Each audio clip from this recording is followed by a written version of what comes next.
welcome to Property Question Time. I'm Stephen Galpin, and today we're going to have a property question time that deals mainly with development issues.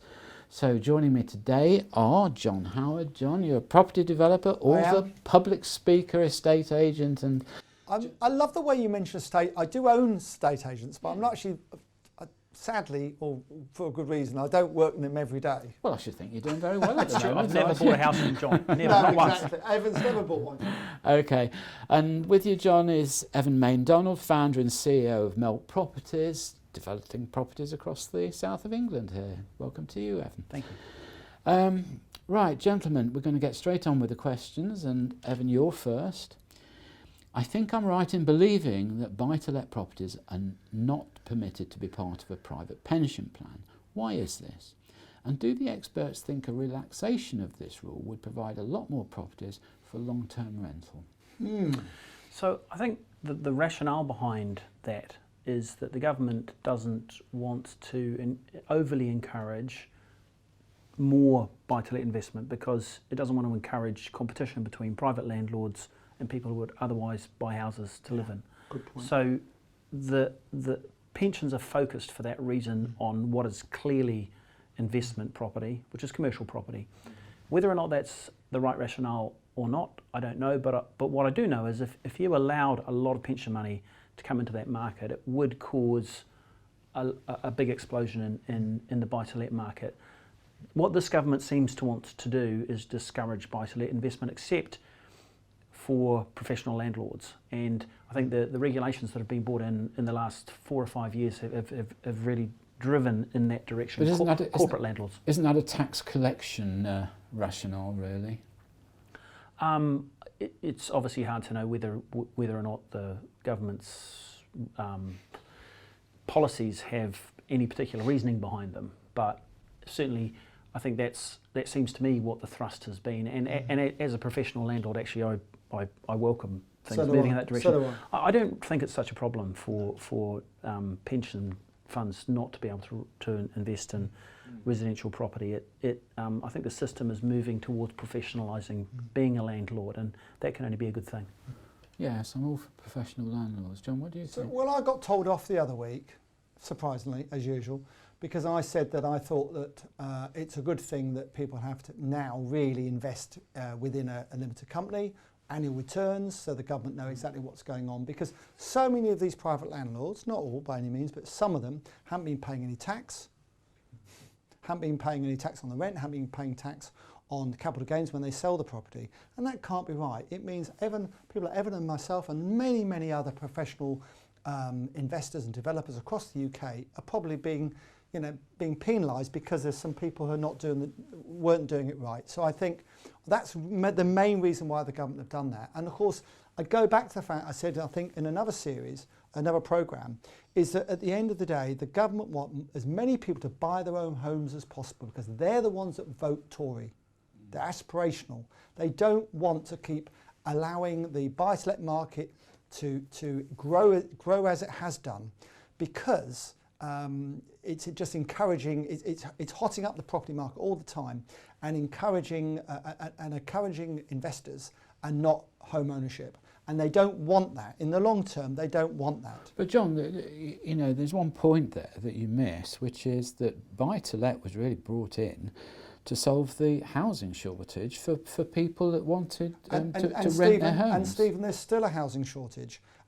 In the south, there's not in the north, of course. In the south, there's a massive housing shortage. And once again, they're building 230,000 new houses a year. They need to build 500,000. They're trying to get up to 300. Good luck with that. They're not managing it.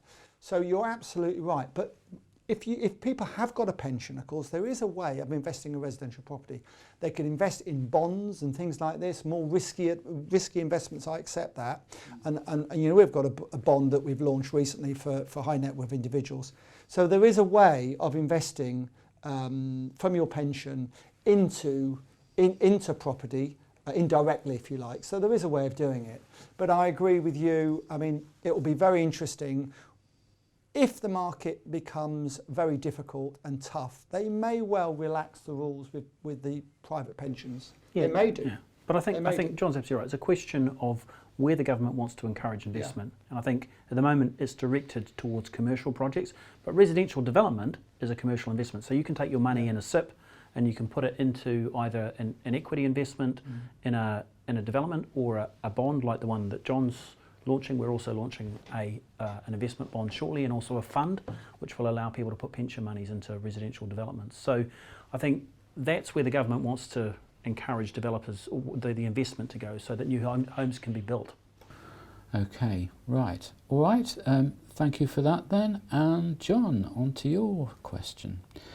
Do the panel think that investment in projects like HS2 should take preference over the urgent need for housing in the UK, as quite clearly money supply will be limited post the expense of COVID-19 measures?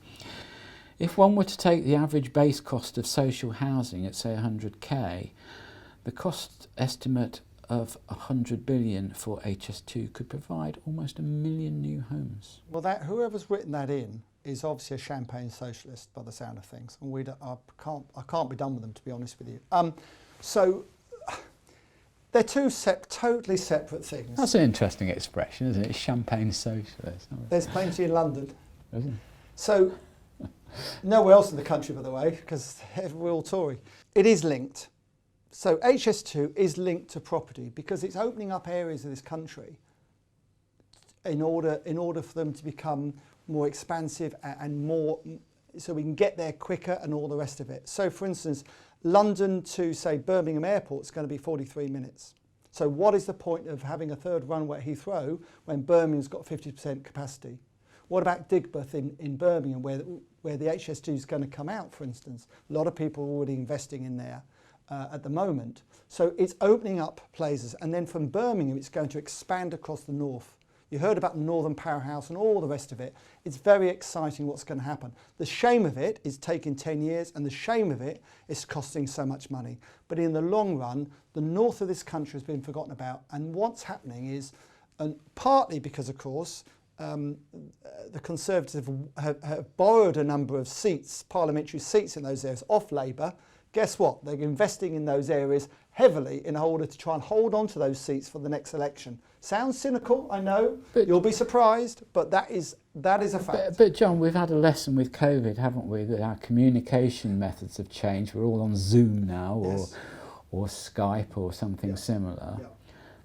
Who on earth's going to want to get on a train to go to Birmingham? They're still going to, you know, you're looking short term and long term, that's, people are still going to want to come to London, want to go to Birmingham, want to go flying abroad and everything else. Evan?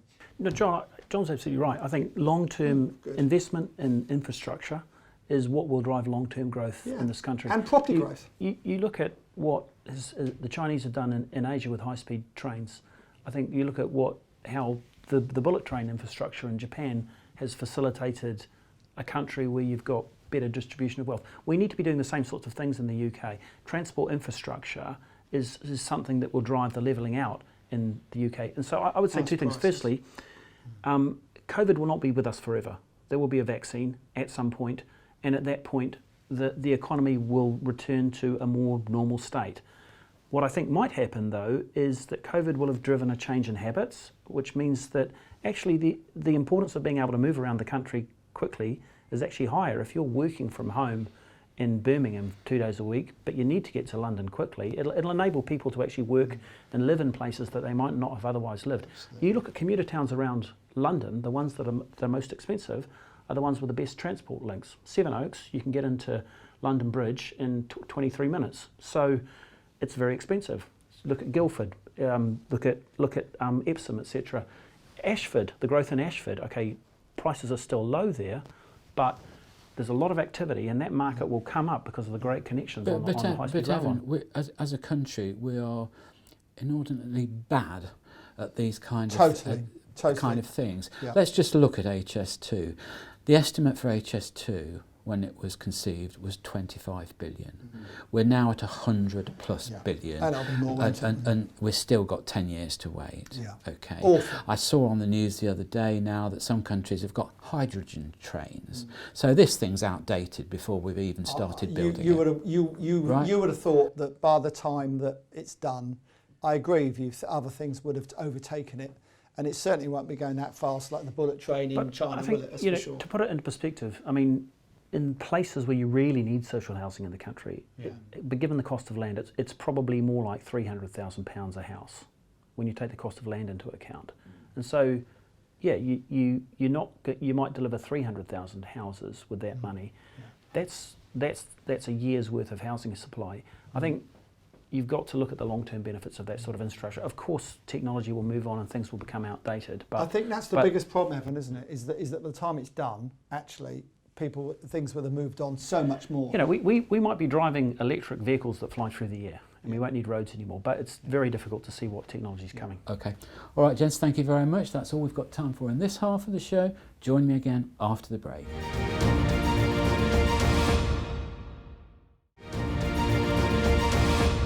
Hello and welcome back to part 2 of Property Question Time. I'm Stephen Galpin, and with me are Evan Maindonald and John Howard. Welcome back, guys. Thank you.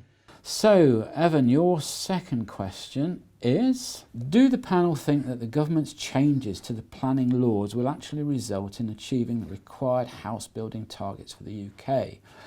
Would not a simpler and guaranteed mortgage facility for those that wanted to buy achieve a better result? It seems to me that if developers could be sure they were going to sell their product, they would build as many properties as the market required. So I think, let me start from the end on that one. I think you're absolutely right in saying that if developers are sure they can sell their product, they'll build as many as the market requires. It's absolutely driven by a secure sales market for properties when they're finished. And actually, there is a scheme which helps new home buyers buy. It's called Help to Buy. And it has been very successful in keeping the new home market going. I think something like an average of 50% of new home sales, if not more, are now Help to Buy sales. So I guess we've talked before about what happens when or if the Help to Buy scheme ends, but I think it has to be kept in place in a way. We would say that though, because we're developers. We would say that because we're developers. The first part of the question, because I took it backwards.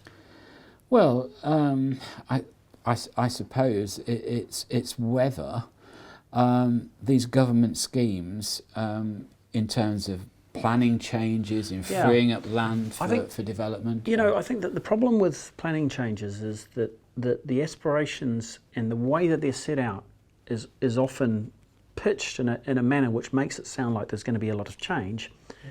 But when you analyse where the policy, how the policy is implemented, it doesn't actually result in that change taking place.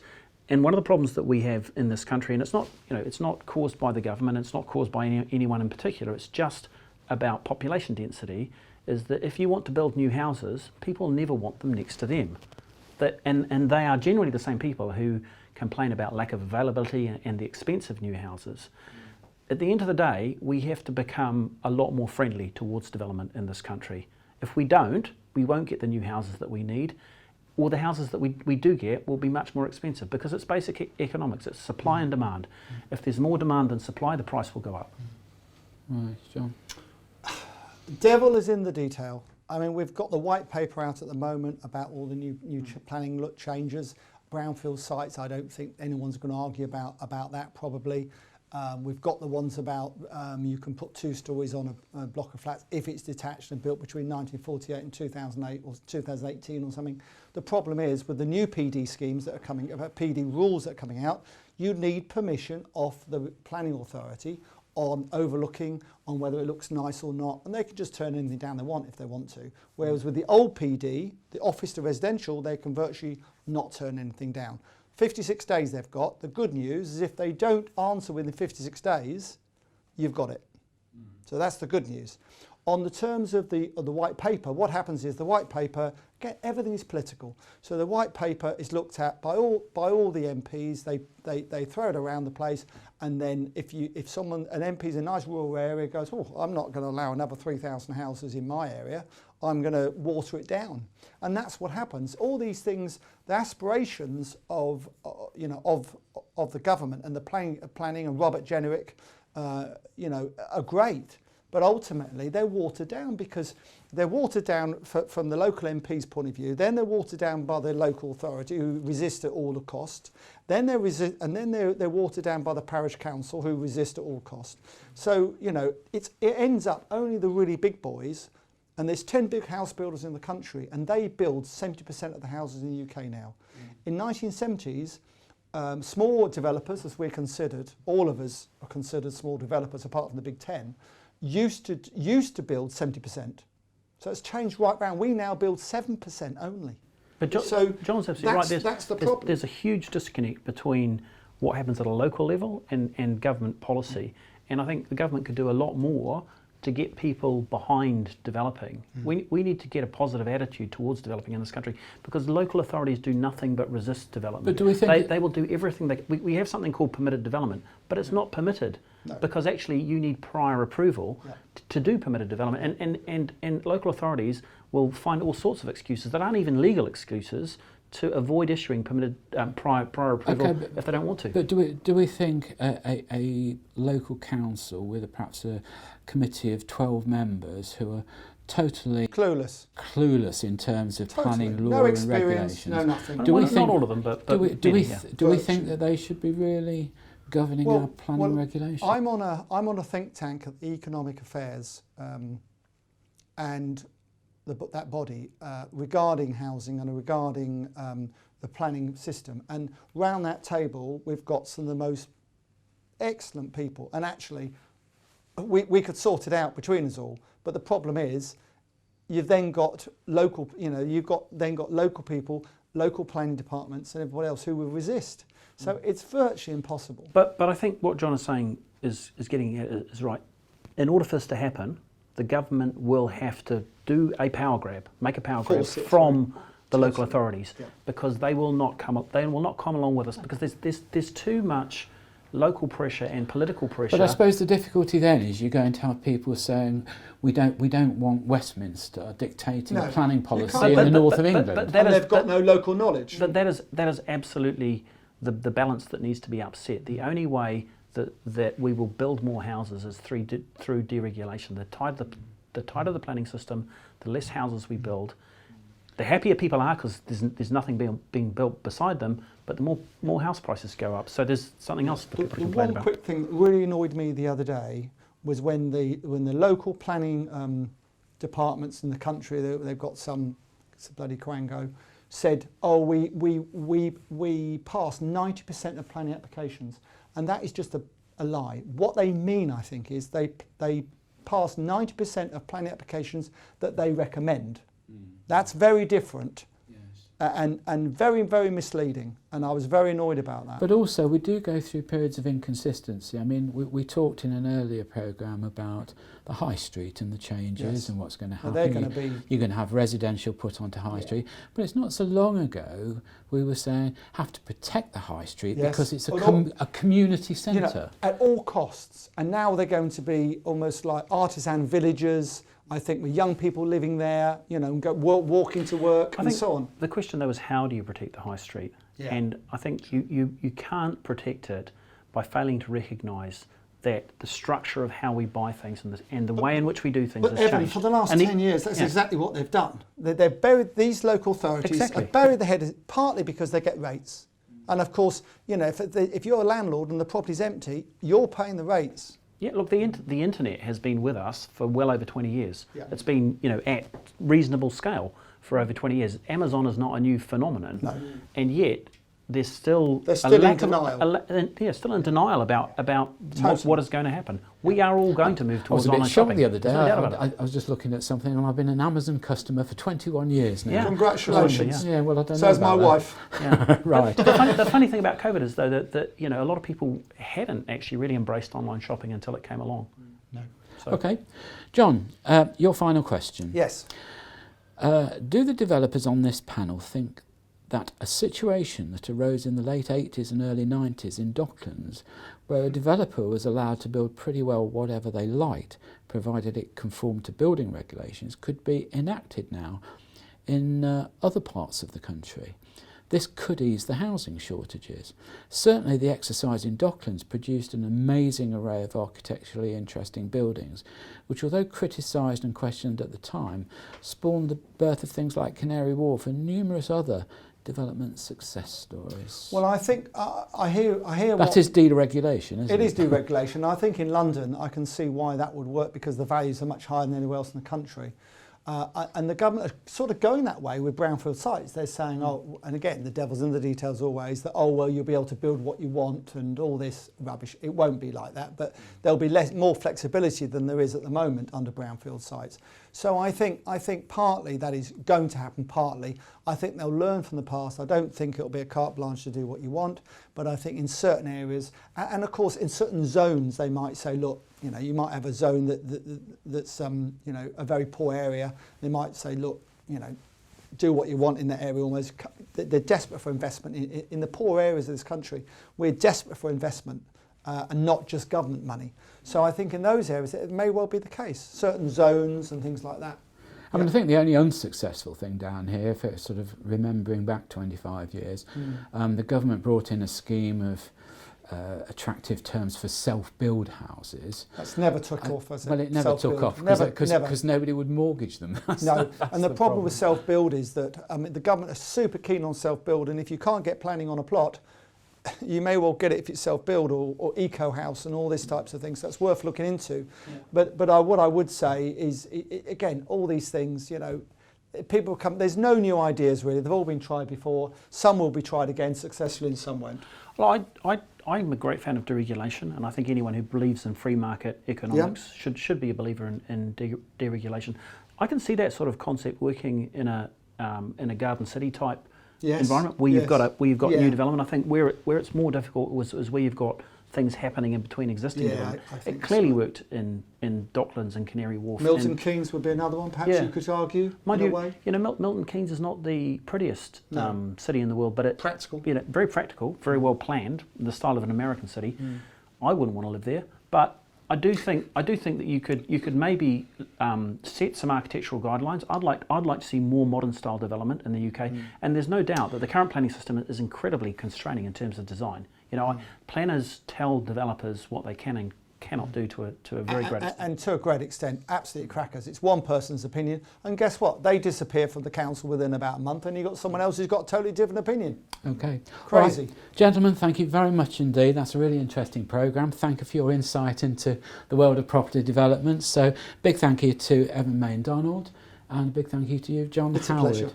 I'm Stephen Galpin. Join me again next time on Property Question Time.